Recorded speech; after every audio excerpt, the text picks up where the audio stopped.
Okey, kita sambung untuk graf yang ada pemberat dengan graf yang tak ada pemberat. Okey, graf tak ada pemberat dengan pemberat ni samalah, dia ada graf terarah dan ada graf yang tak terarah. Okey, ni pemberat mesti ada satu pemberat, ni tak ada pemberat. Okey, ini adalah yang jarak, untuk yang ada pemberat, jarak, masa, nilai, arus, kos dan sebagainya. Macam ni yang peta-peta lah. Peta alih, peta carta organisasi, peta pokok, peta buih. Okey, kita cuba untuk lukis balik graf terarah. Okey, ni ada soalan A dan ada soalan B. Okey, kita lukis untuk soalan A. Ni soalan A, soalan biasa yang terarah biasa. Okey, ini pasangan dia kan, PQ apa semua ni, kalau tak payah buat pun tak apa. Kita boleh nampak lah PQ maksudnya P pergi Q, P ke Q. So kita lukis dia macam biasa. Sekarang ni ada berapa titik? Ada 1, 2, 3, 4, 5, 6. Ada 6 titik, kita buat 6 titik. Tapi awak buat yang ada pasangan dulu. Macam P pergi Q. Buat P pergi Q ada pasangan. Lepas tu P pergi R. Lepas tu R pergi Q. Lepas tu S pergi R. Buat anak pandai dia S pergi R tau. Jangan pergi R pergi S. Lepas tu S pergi Q. Okey, dah settle ni. Kan ST tu tak ada, T tak ada penghubung dia kan. Okey, T tak ada penghubung dia, letak je satu tempat mana-mana. Tak kisah kat mana-mana pun boleh. Garis je. Okey, U ada kawan tak? Tak ada. Okey, dia single seorang-seorang. Okey, ini adalah graf graf terarah. Okey, kemudian kita pergi untuk graf terarah yang mempunyai satu gelong. Okey, tengok ni kat sini dia dah beritahu dah satu gelong pada bucu Q. Dan RS ialah berbilang tepi dengan keadaan. Okey, sekarang kita ada berapa bucu kat sini? P, Q, R, S. Okey, kita dah buat 4 bucu. Lepas tu dia bagi tahu ada satu gelong dekat Q. Kita buat gelong dulu kat Q. Lepas tu RS adalah berbilang tepi. Berbilang tepi ada dua garisan. RS pergi RS, ni S pergi R. Okey, barulah kita buat dia punya ni kat P dia kata ada in ada satu. Maksudnya kat in dekat sini satu. Okey. Kenapa kita tak buat dekat Q? Awak tengok kat Q, in untuk Q ada 3. Maksudnya kalau kita buat anak panah dia in dekat Q, macam ni kan, buat anak panah macam ni, nanti Q ni dah tak cukup 3. Okey, kita nak buat untuk Q tu adalah 3. Maksudnya Q tu adalah in dia 3. 1, 2. Ni dah gelong tu termasuk 3. Gambar ni tak semestinya gambar dia macam ni pun. Gambar macam-macam mana awak nak buat pun boleh.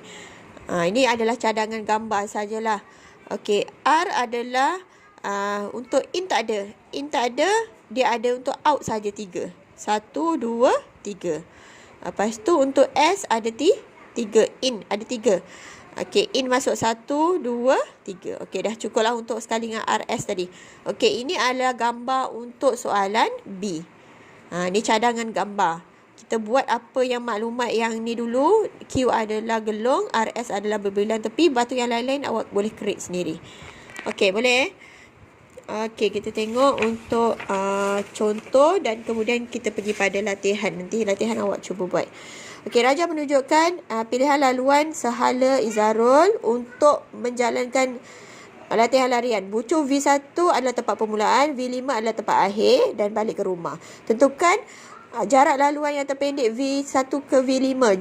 Laluan sehala terpanjang V1 ke 5. Yang dia nak pendek, dia nak panjang. Bucu-bucu yang perlu dilalui jika jarak larian sehala adalah di antara 1.4 hingga 2.1 km. Okey, Raja dia dah bagi dah. Okey, Raja dia dah bagi. Dia nak Raja yang terpendek. Kalau yang terpendek untuk V1 sampai V5.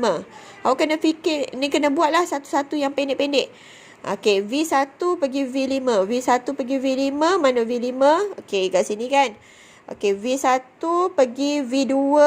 Kita tengoklah. Awak kena buat, sebenarnya kena buat semua dulu. Baru awak boleh nampak mana yang paling panjang, mana yang paling pendek. Macam ni V1 dia nak paling pendek. Dia pergi ambil ni, tambah ni. 600 tambah 500 dapat yang paling pendek adalah 100.1 km. Paling panjang V1. Tengok anak panah tau. V1 pergi V2. Lepas tu V2 pergi V3. V3. V1 pergi V2. Lepas tu V3, V4, V5. Dia berpusing-pusing. Dapatlah yang paling panjang. Bucu yang dilalui, jarak dia antara 1.4 hingga 2.1 km. So, kalau macam ni, bucu ni kita tak boleh ambil lah sebab dia adalah 2.5. Macam ni pun tak boleh ambil. Awak kena tambahkan yang boleh dapat 1.4 hingga 2.1. Mana-mana bucu kalau kita tambahkan ni, ini dengan ni, awak akan dapat antara 1.4 dengan 2.1 km saja. Tak boleh lebih, tak boleh kurang. Itu pilihan lah, dia ada 2 jawapan. Okey, boleh. Okey, nanti dekat sini ada praktis Kediri 5.1 berkaitan dengan graf terarah dan graf tak terarah. Graf pemberat dan tak pemberat. Nanti awak cuba buat untuk yang ini saja untuk minggu ni. Dan nanti mungkin nanti cikgu check balik dalam buku tuition. Kalau boleh buat dalam buku tuition, nanti cikgu bagi latihan untuk dalam buku tuition sekali. Okey. Banyak lagi tahu dalam bab ni ada subgraph. Nanti kita cuba satu-satu, kita sama-sama belajar. Okey, terima kasih.